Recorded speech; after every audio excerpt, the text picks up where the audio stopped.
আরে মা বাপ পর্যন্ত বহু আছে এমন স্বার্থপর, এমন বহু মা বাপ যাদের কথা হলো তোর নামাজ রোজা আল্লাহ খোদা আমি এত কিছু বুঝি না, এটি তোরটা তোর বিষয়, আমার টাকার দরকার, পয়সা কামাই করতে হবে, আমার টাকা দরকার, টাকা কামাই করলে আমার লগে থাকবি, নাহলে বাদ দে।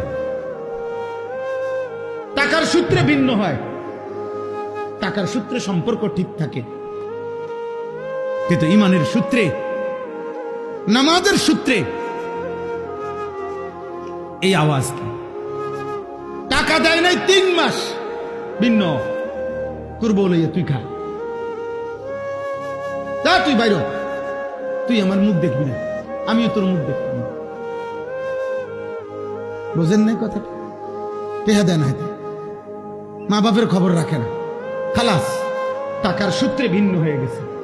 কিন্তু ওই বাবাকে একবার বলা উচিত ছিল না যে খোদার 365 দিনে